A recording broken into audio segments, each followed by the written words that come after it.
Hello folks, we're back in Risk of Rain 2 to see how to open the time chest on Rallypoint Delta. If you don't know what this challenge is, you simply have to get through the first two stages as fast as possible, then find the chest with a timer on it on stage 3, all in less than 10 minutes. So that's it basically. Trouble is, it's quite tough because you'll be facing two bosses without a decent chance to level up your character.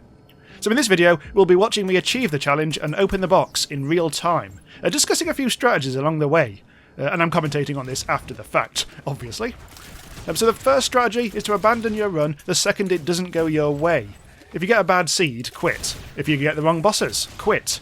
If you can't find the teleporter in time, quit. If you die, well, you don't really have a choice, do you? So it took me around 10 or so runs before I succeeded on this, and mostly because I was trying out different characters. We'll get to that later, but spoiler alert, I eventually chose the engineer. So the next strategy you need to bear in mind is how long you'll spend on each level. I aim for no more than 2 minutes preparation before activating the teleporter. Then just make sure that you kill the boss before it gets to 99%, otherwise you're basically taking too long. This does give us a chance to get a couple of items from the money that you find. Like I'm tootling now over here to get the chest. This will be our first item, which I've just completely ignored. And then I remembered. Amazingly, I managed to get a very rare item, a hard light afterburner, which is really rather cool. So what you're doing here is farming for XP as fast as possible. So you're kind of at the mercy of the game here. You actually want elites to spawn. Anything that'll give you better than normal money and XP. Here we go, I'm activating the chest after the teleporter after 1:45. Oh yeah, and as for chests and stuff, avoid the chant shrine, obviously, and ideally go for the terminals where you get to select from 3 things. Stuff like speed-ups could be handy, as could the armour-piercing rounds, because they're very good against bosses.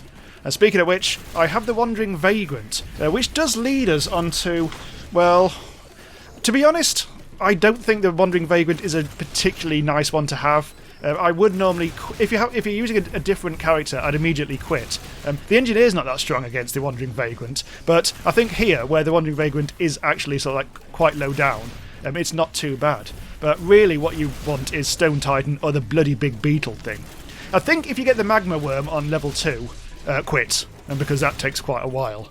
The Imp guy, well, they've changed that in a recent patch, so you might be able to get through that a bit quicker, but when you're a weaker character it's still going to be a bit of a tough one, so I'd probably quit that as well. Well, yeah, so I'm actually doing quite well here. I've already defeated the boss, and now I'm just waiting for it to get up to 100%. So that's that. And we should talk about the choice of character.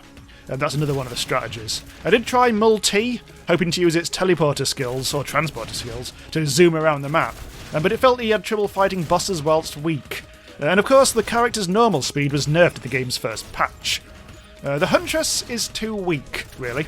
It's way too easy to die at a low level. So I did fall back on the engineer, as you can see, who even at a low level can take down a boss quite quickly and avoid most of the damage using his shield, which unlike a lot of character skills is just as powerful at the start of the game as it is later on. Oh, and I never bothered with the Commando, though he could be a reasonable choice here because he's not particularly weak against any of the bosses. And as for the Mercenary, shush. Right, so here we are on the Aqueduct. So, well, what you really want from the second level is actually the Aqueduct, because, well, the Wetland Swamp. The Wetland Swamp can be a bit fiddly to navigate, and it can hide the teleporter in some very annoying places, even with the beefed up particle effects that really give the game away. I mean, don't quit the run straight away, you might get lucky with the teleporter, but the Aqueduct here is definitely preferable.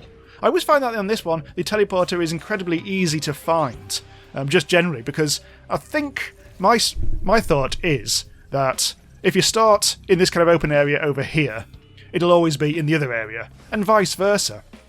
Now, one of the things I've picked up is quite a tasty little item, is this thing that reveals the locations of all collectibles or chests and stuff like that. It's not very powerful and you'll probably end up wanting to replace it, but it can be quite useful. It does reveal like some quite secretive items, like ones that are up in the air or whatever. But whatever. There's also a special altar there. And I remember when I was playing this, I was thinking, oh, I really want to spend the money on that, but because I was doing the run for this, I couldn't. And there's quite a few of the new altars, or lunar altars, whatever they're called, which I haven't opened yet, because they're quite rare, and sometimes they require coins. At the moment, for instance, I have no lunar coins, because I've spent them all buying that the character that suspended that. which I think is the Artificer. So how are we doing here? We've passed the 5-minute mark, so we're doing okay. In fact, we're doing very well.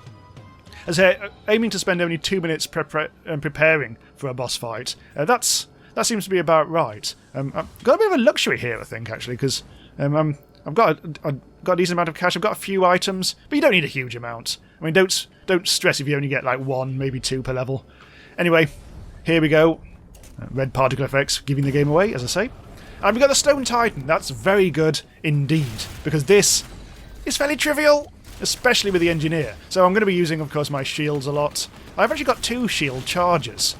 I can't remember if that was, I'm not sure if that's because of an item or just because you normally get that.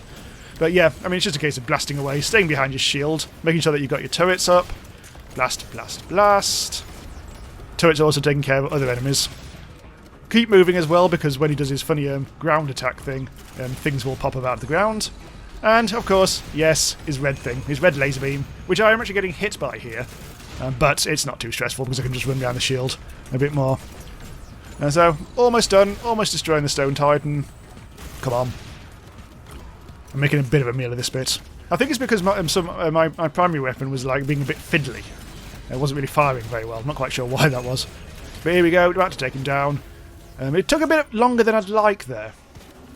My record for killing a boss is about 13 seconds, which does actually solve a challenge, which means basically take down a boss in less than 15 seconds. Engineer's a very good character for that, because you can prepare a good welcome with lots of mines and things like that. So we're up to 83%, so we're nearly there. And on the clock, we actually are under less than 7 minutes, so I'm actually ahead of schedule here. I think I activated this one a bit quicker, because once you've got a few items, you probably can afford to activate the teleporter quite quickly on the second level. No waiting around, immediately activate the teleporter. No time for buggering. Let's go! Into the sky. And here we are. You can stop fighting things now, you'll be pleased to know, and you can just now run around the place. So what I'm doing here is, because I'm sort of like already up on a ledge, I do want to check to see if the chest has spawned up here. And because the chest does spawn in one of several locations. Annoyingly, yeah, it can do it on one of these peaks. The other peak over there, which I'm sort of facing, has got like a... Well, maybe this is the right one, but there's a couple of places where I think up in the air you might find it. Didn't find it there. So I've seen it here quite a few times, and I've also seen it in one of those great big empty crates in the middle of the level quite a few times as well. And there we have it. And we've actually done it in... It was actually in 7 minutes and 46 seconds, which does show that if you have the right strategies and a bit of luck, you do actually have plenty of time, which is rather nice. So I've actually unlocked the Prey on Accumulator, which is a very powerful weapon with an insanely long cooldown. I think there's another item you could unlock as well. Anyway, you can quit the win now, because you've done it. So do check out my other Risk of Rain videos for some proper gameplay, each focusing on a different survivor so far. And please do subscribe to Randomise User if you like indie games. We're bloody well full of them. See you next time. Bye for now.